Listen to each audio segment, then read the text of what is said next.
Cordial abraço a todos os internautas que estão conosco em mais uma edição do podcast Mais Que Conversa, que habitualmente fazemos neste lugar e a comentar temas de atualidade nacional e internacional, assuntos de impacto econômico, enfim, toda a agenda de temas da agenda pública cabem aqui na nossa abordagem. Como sempre, estou com o Rodrigo Cambala. Um abraço, companheiro. Feliz Ano Novo. Feliz Ano Novo, companheiro André Mussamo. Estamos nesta nossa primeira edição, primeira no caso, pauta do ano 2026. Exatamente, essa é a primeira e vamos ter muitas ao longo deste ano. Espero. Exatamente. Espero. E vamos seguir. Que o Miguel acerte o ritmo para fazermos no mínimo uma produção por semana, não é, Miguel? Perfeito. Exatamente. O Miguel é o nosso técnico que nos tem dado aqui todo o apoio. E hoje vamos falar sobre energia. Vamos falar sobre energia. Energia e água. Energia e água. Mas essencialmente energia. Antes disso, agradecer a todos que vêm ao nosso canal comentar. Obrigado pelos vossos comentários. Obrigado pelos likes. Ajudem-nos a crescer. Subscrevam o canal, que precisamos tanto disto. Mas também solicitamos sugestões de pautas, sugestões de entrevistados a trazer aqui no nosso canal e, por que não, qualquer um assunto que lhe interessa na esfera pública é pauta digna de trazer aqui ao nosso canal. Exatamente. E para começarmos, nós hoje indicamos, e também por conta de alguns internautas, então indicamos hoje falar sobre este setor de energia e águas. Vamos começar mesmo pela energia. O setor da energia é dos setores que teve maior consistência nos últimos 10, 15 anos, cresceu muito. Hoje, a energia de ser o grande problema que tivemos ao longo de vários anos, mas nos últimos 10 anos registra-se uma melhoria muito grande, fruto de todo o investimento que foi realizado, no caso, pelo governo angolano. André, na sua opinião, ainda registramos uma outra situação, não é? Apesar que hoje se reconhece essa melhoria, como acabar com outros déficits que ainda observamos? Olha, Rodrigo, para fazer um pouco de história, temos que recuperar factos do passado. Nós acabamos de terminar agora a sair da quadra festiva. Habitualmente, há 15, 16 anos atrás, tínhamos uma notícia quase que permanente na agenda do jornalismo, né? Na altura chamava-se EDEL cria plantão para prevenir corte de energia. EDEL garante que vamos ter uma quadra festiva sem cortes de energia. E ainda alguém estará a lembrar-se do plano seccionado em que se dava energia a uma certa zona, em desprimor de outra. Estas notícias todas desapareceram da nossa agenda por uma razão muito simples, é que o setor de energia e água realmente é um dos que mais impacta a nossa vida cotidiana. Por quê? Porque houveram investimentos significativos no setor em si.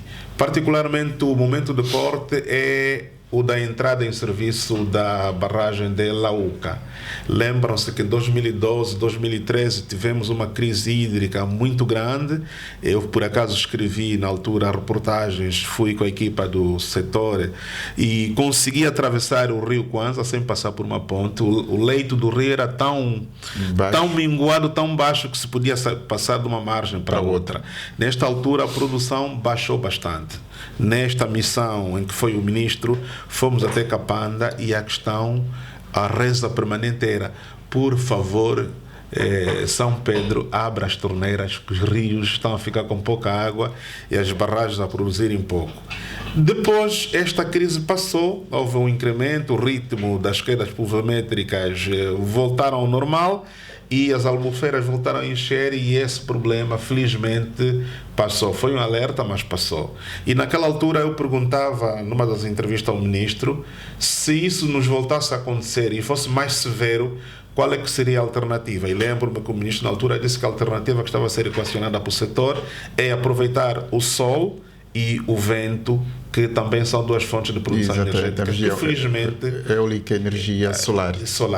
Felizmente, este investimento também foi feito. E hoje já podemos gabar-nos de ter extensos campos de produção de energia solar, não tanto ainda assim a do vento, que colocaram-se outros problemas, dentre eles da poluição sonora, etc., mas está no plano do setor para também aproveitar o potencial energético com o vento. Portanto, o que aconteceu foi realmente trabalho. É pena que as boas ações até podem não ter um grande impacto na nossa retina ou na nossa memória, no nosso subconsciente. Exato. Mas realmente o setor de energia e águas teve uma melhoria muito significativa. E falou bem num período em que tinha sinergia numa zona de manhã, depois outra zona que devia ter à tarde e a outra devia ter de noite, e isso quase, nós já tínhamos isso cronometrado. Exatamente, sabíamos em que zona ficar para poder realizar uma festa e que não há probabilidade de ocorrer um corte de energia. E depois os geradores. Lembra-se, até demos um nome a um gerador, desculpa com todo o respeito à cantora Fofandô, mas ao gerador que estava mais acessível demos o nome de Fofandô. Exato. Eu perdi a conta de quantos geradores que comprei na minha vida. Acho que comprava em média um gerador a cada 6 meses, e enfim, ainda tenho 2 sucatas de gerador em casa, que já aventei a possibilidade de vender aos meninos que compram ferro velho, mas depois também me estavam a oferecer um valor que eu prefiro deixar a minha relíquia ali para o museu do que perder este artefacto assim a preço desbarato. Portanto, hoje os armazéns deixaram de vender. Já não há muitos geradores expostos à presumo venda. Que comerciantes avisados já não estão a importar assim tanto gerador. Exatamente. E também as filas de bidões nas bombas reduziram significativamente. Eu já fui comprar gasolina em Catete, porque estava lá uma pessoa amiga e que podia me priorizar para levar 2 bidões só para poder ter energia elétrica e conservar aí os alimentos, logística em casa. Mas aqui coloca-se um elemento: a Angola produz mais energia do que consome, do que distribui. Nós estamos aí à volta de 6,2 gigawatts de energia de produção, isso dados referentes ainda até o ano passado, 2025. Okay. E neste caso, pois coloca-se aqui também um elemento. Entre 2019 e 2024, não temos informações do ano passado, informações postas a circular de que dessa distribuição de energia perdia-se mais ou menos aí 40% quase desta energia, ou por falta de essa perda muitas vezes era por falta de cobrança aí na questão da comercialização, dos não pagamentos. Ainda temos muitos problemas, exato, muitos clientes que não pagam energia, sobretudo as instituições mesmo do Estado, as instituições públicas, os hospitais, os ministérios, os institutos, etc., são também um segmento de grandes devedores. Infelizmente, não é? Exato, infelizmente. Essa é uma situação que ainda vive em relação à sua área comercial, mas também colocamos aqui fatores muito graves, que é a vandalização de infraestruturas. Vimos que recorrentemente postes de alta tensão serem derrubados porque um chico esperto decidiu tirar parte das travessas da estrutura de metal para ir pesar.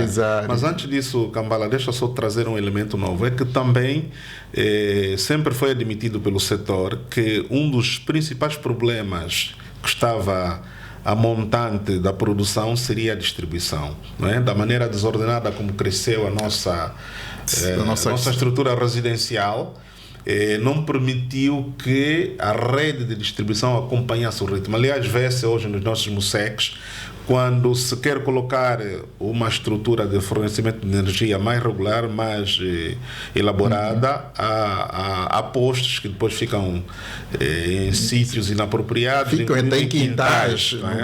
Portanto, a distribuição é um problema sério. E nota-se que A nossa rede é tão frágil que aos primeiros pingos de chuva, aos primeiros sinais de relâmpago, temos registrado cortes de energia.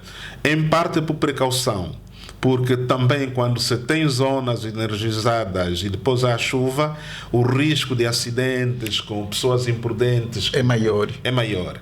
Portanto, eu já tive uma fase de muita reclamação no meu bairro, ligava uma pessoa amiga que estava na área de comunicação para comunicar os cortes de energia, eu recebia a informação, desligamos a zona porque está a chover e o risco de ocorrerem incidentes é maior. É maior. Este é um problema. É preciso proteger a vida humana. A vida, que é o maior bem, não é? Agora, o das dívidas é outro problema. Nós temos, de facto, uma cultura de desrespeito pelo patrimônio público que é debradar os céus.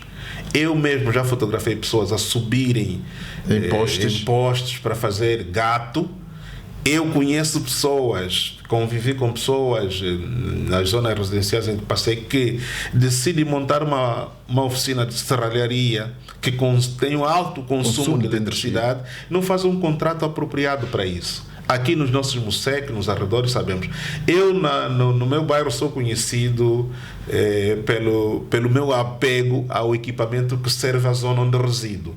Porque eu briguei com o setor de energia e águas numa altura em que os meus acessos não arrancavam. Escrevi cartas, enfim, escrevi ao ministro, até que houve a requalificação ainda ao tempo da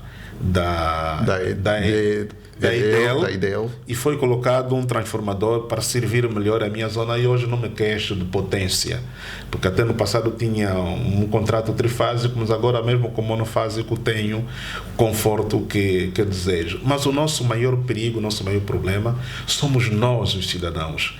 Quando a gente, como o vídeo, que não sei se vamos conseguir recuperar. Exatamente, Miguel, daquele jovem que foi alertado. E está o outro a dizer, vais morrer. E ele sai dali e ele insistentemente, porque vai tirar umas gramas de cobre para ir pesar alguns num sítio que vão pagar uns tostões. E depois há aquela explosão e está ali, enfim, estatelado no chão. Felizmente ainda algum sentimento humano das pessoas falou mais alto, juntaram-se com a ajuda de um pau, ou seja lá o que for, conseguiram arrastar o corpo até um ponto. Depois soube das notícias que estava internado em situação crítica, não sei qual foi o desfecho. Eu não sou daqueles que diga que há mortes justas, não é? Para mim todos, incluindo terroristas, deviam pagar em vida e não pagando com a sua vida, que é uma dor curta e passa imediatamente. Não. Para mim, aquele cidadão seria bom que sobrevivesse e depois ele mesmo olhava para as sequelas que herdaria, e serviria depois de um exemplo para os demais. Porque é realmente preocupante. Como eu, em sã consciência, até trocar a lâmpada na minha casa, eu desligo o quadro. Ou chamo o sobrinho que trabalha na área de eletricidade. Como é que um cidadão vá àquele armário, àquela casota, e está lá a fazer o esforço? E ele está consciente que aquilo está ligado à rede. Ainda assim há alguém a diverti-lo. Vais morrer! E ele teimosamente ele entra e sai de lá carbonizado. Pois. Enfim, não se consegue perceber, e aqui é muito difícil. Isto é um fenómeno que quase não se consegue perceber, porque mesmo que se fale da questão da pobreza, a necessidade de sobrevivência, procurar ganhar o pão, o argumento agora, mas ao ponto de ir trocar a minha própria vida para ganhar pão, não se sabe para quem, desculpa, não é necessidade de sobrevivência. E eu estive aqui a tentar perguntar quanto custa a grama de cobre. Provavelmente, não sei se fica em 10 ou 15 mil kwanzas. Nunca entrei nos meandros do custo deste negócio. Se há muita gente a trabalhar nisto. Olha que os postos elétricos da rua têm um cabo, que é o fio terra. Exatamente. Eu, passado algum tempo, reparei que no armário que atende a minha zona, há um chico esperto que foi lá cortar aqueles metros do transformador enterrado. Quer dizer, coloca desprotege o equipamento que está lá, porque ele acha que 5 metros de cabo que ele cortou e foi pesar, ganhou não sei quanto. E vai ver para toda a vida com aquilo. Toda a vida com aquilo. É impressionante isto. Eu já briguei com pessoas porque o jovem está a beber cerveja e tal, e depois já tira a garrafa no armário que está ali. É um equipamento para todos nós. Né? E fiquei com uma frase de um jovem um dia que me disse: Cota, não se preocupa com isso aqui é do Estado. Eu lhe perguntei, afinal, quem é o Estado para si? Não é isso do Estado, o governo vai para outro. Sabe? Para si o Estado é o governo. Isto aqui, tu tens energia em casa, tens telemóvel. Então tens que carregar o telemóvel a partir deste equipamento. Exato. E, portanto, este é que é o nosso maior problema. O que é mais grave ainda é o atrevimento das pessoas que vão tombar as torres de alta tensão. Isto é. Tu lembras que houve uma notícia de acionamento de uma mina, penso que em algum sítio, não sei se teremos de aconselhar as autoridades a voltar a minar essas zonas, tal como aconteceu no tempo do conflito armado. Essas zonas frequentemente eram protegidas com esses artefactos. Eu acho que, pronto, mundialmente está proibido a produção e o uso da mina choca com outros conceitos, direitos humanos, exatamente. Etc. Mas não sei se vão na nossa reserva como esta. Eu acho que, se calhar, não sei se as Forças Armadas ainda têm uma reserva de umas minas, se calhar, não sei o que é que tem. Se temos de chegar a este nível. Eu já vi um comentário de alguém: não, montemos uma vigilância, uma força de vigilância para proteger os postos. Um bem necessário. Como é que vamos destacar homens a cada posto daquele no interior, aqui nas nossas matas, porque aquelas linhas passam por zonas inóspitas? Vamos colocar um pelotão por cada secção de 100 metros? Como seria isto? Urbanamente sustentar isso? Que homens seriam estes que ficariam ali 365 dias no sertão, como dizem os brasileiros, para proteger a água que serve a todos nós? No meio daqueles leões, elefantes, Exatamente. Com o risco de ser atacado por uma fera destas. Coitada da fera, só vai à procura de comida também, né? Não, aqui precisa ser um trabalho muito forte para o combate ao vandalismo e Rodrigo, eu acho que para mim eu tenho ideia contrária. Já não há trabalho nenhum para fazer, já não há pedagogia nenhuma para fazer. Esta é uma das primeiras... Não há necessidade de reforçarmos aqui na educação energética. Mas o que é que vamos fazer que ainda não foi feito? Quem é que nasceu da ventre da sua mãe nos centros urbanos e que não sabe que a energia mata? Que não sabe que não se mexe naquela infraestrutura porque beneficia todos nós? Que trabalho mais é que se vai fazer? Eu defendo agora que com essa gente, não, é mão dura. É mesmo mão pesada. E muita publicidade das ações pesadas, das tomadas de medida, porque também os comportamentos modificam-se não só com pedagogia. Tem que ser sim, tem que haver exemplos. Eu agora recorro ao meu percurso de formação, sou professor de formação, não é? E quando me formei para professor do ensino primário, lembro-me de uma lição de um professor búlgaro que dizia que no processo formativo a própria pedagogia em si admitia também uma secção de sanções e castigos. Às vezes é preciso uma correção. Nós andamos aqui no conflito de gerações a discutir. Eu vou numa loja, encontras um menino, consome já algo de 200 kwanzas, mais algo de 600, ele pega na máquina calculadora para somar quanto é a conta. Isso faz uma grande diferença entre eu que apanhei umas boas palmatórias na tabuada com o professor Macá na sexta-feira. Eram todas as sextas-feiras a última aula. Eu tenho dificuldade de multiplicar 7. De 6 para 9 tenho, mas de 1 a 6 eu multiplico facilmente. E quando é por 10, é que o impressionante é que os jovens no balcão, até o que vai multiplicar por 10, pega na máquina ou pega no telefone. Portanto, há algumas coisas também que ficaram conosco, porque as tais sanções e castigo cumpriram sua função. Não estou a defender que voltemos à palmatória, que voltemos aos castigos. Eu tive um castigo com um professor na primeira classe, que era de ficar com pedrinhas assim, com mão estendida e ajoelhado. Exatamente, não é isso que eu estou a defender. Mas algum castigo, alguma sanção para esta persistência em destruir a infraestrutura energética é fundamental. Mas aqui, André, há um aspecto que precisamos olhar. Se há um invasor Porque há um cliente, há um comprador. Há um mercado. Precisa-se olhar para as pessoas que estão à volta, as pessoas que trabalham, dominam este mercado. Já se fez, eu acho que tem de se fazer, acredito que já se terá feito, tem de se voltar a reforçar este trabalho. E lembro-me que há 2 anos fez-se um trabalho muito forte com as casas de pesagem, enfim, sucatas. Eu acho que tem de se voltar a fazer com alguma regularidade, tem de se colocar pessoas lá que depois informem a polícia de que tipo de material essas casas estão a receber. Veja o seguinte, eu há coisa de 7, 8 anos trabalhei como freelancer para uma reportagem da BBC aqui em África, e que ficamos a saber por via dessa investigação que a compra de sucata era uma forma de lavagem de grandes fundos de fonte de origem duvidosa. Como inundavam o mercado africano com estes dinheiros, e os executores aqui compravam a sucata ao desbarato, depois exportavam e entrava como matéria-prima. Portanto, o fluxo capital voltava no circuito normal como matéria-prima. Portanto, a Interpol tem inclusive especialistas ou uma secção em concreto que presta atenção à questão da sucata. Nós só precisamos melhorar os nossos mecanismos, porque a sucata comprada em Angola, principalmente de material ferroso, vai para exportação. E, portanto, o que é exportado passa por canais oficiais, embarca no porto, nos portos, não é? Está lá a alfândega. Quem é que licencia? Está lá a polícia fiscal. Como é que esse material sai? Soube a dada altura que escrevi umas matérias para o Jornal do Trabalho. Tocou num aspecto.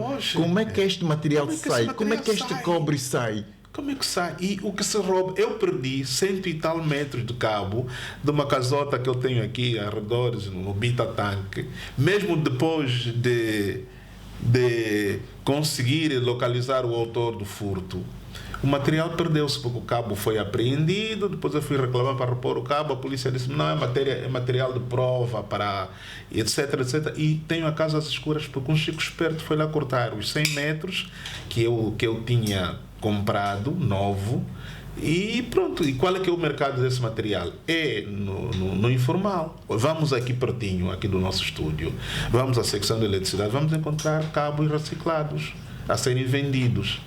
Mas então o que é que está difícil de combater, se até sabemos quem está a vender? Porque que não se pega para aquela vendedora, apertar com ele e dizer quem vendeu? Vai verificar que pela próxima essa vendedora vai ter cuidado de comprar material na mão. Vai ter. Está a ver? Então, aqui tem uma...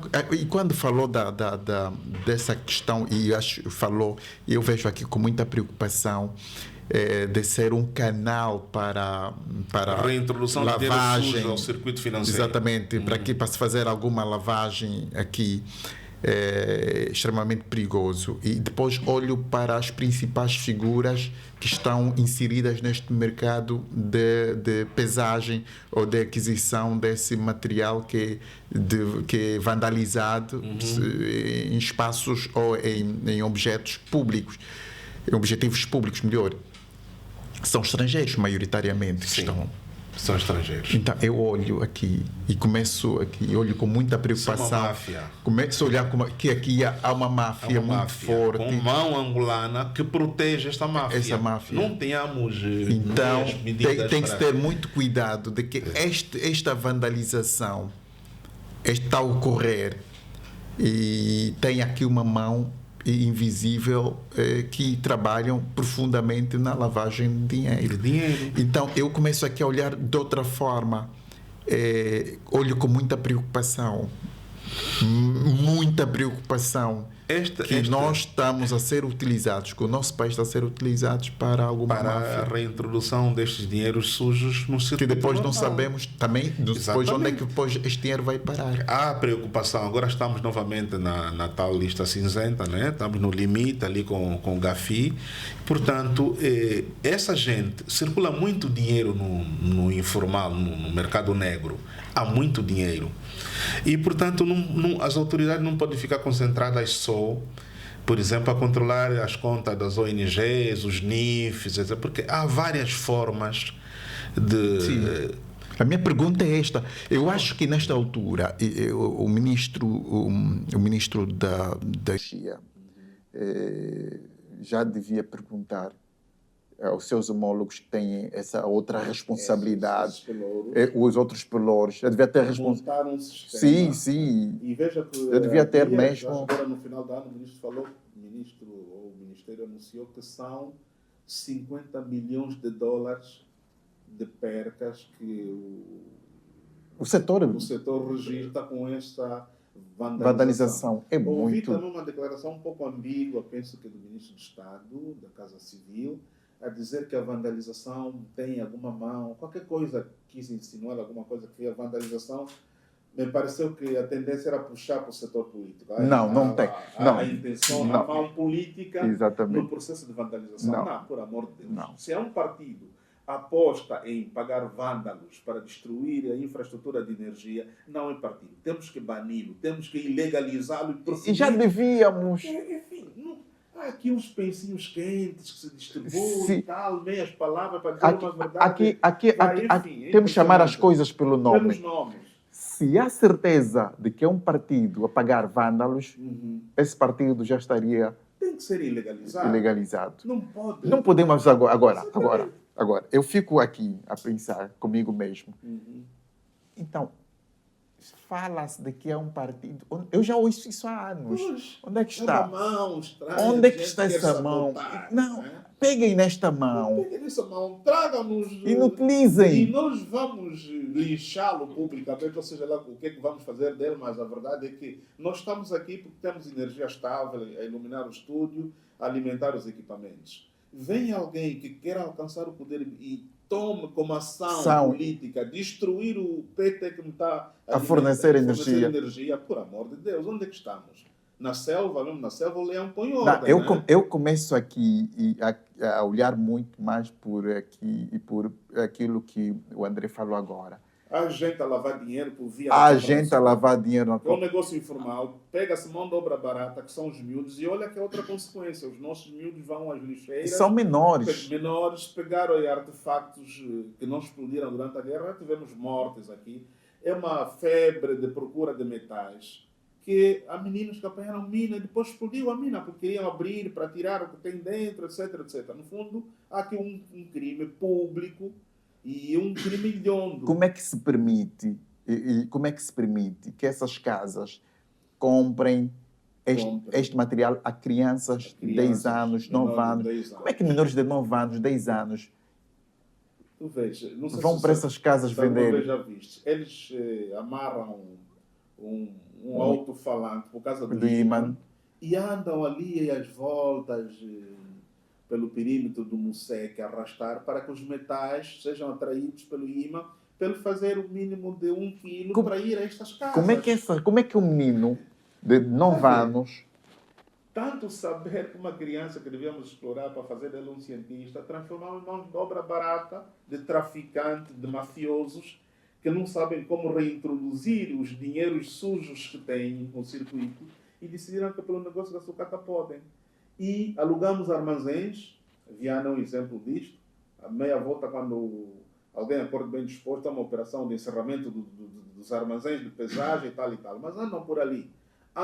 E crescem todos os dias. Todos os dias abertos. Quando fecham aqui é um esquema, depois abre acolá, ou pesa pela porta de cavalo, etc. No fundo o negócio... Mas sempre este material passa pelo nosso porto. Pelo porto, é licenciado pela alfândega, coloca-se em contentores. Quando há vontade de espantar um pouco a caça, apreendem-se contentores no porto. Lembras-te dessas notícias? E são toneladas. são toneladas embaladas nos contentores para mandar para o estrangeiro. Aonde? Como é que este material, esses postos foram derrubados a coisa de um mês? Este material já terá passado pelo nosso... Como é que passou? Nosso tempo já... Acabou o nosso tempo. Vamos ficar por aqui. Mais uma vez, repetindo o apelo, estamos à espera dos vossos comentários, das vossas críticas, das vossas sugestões. Olha que nós temos a flexibilidade até de colher conteúdos na sua zona de interesse, como a reportagem jornalística, e trazer para o comentário aqui na nossa página. Continuam a curtir, subscrevam a nossa página e nós estaremos na próxima com outro tema de interesse público. Até a próxima.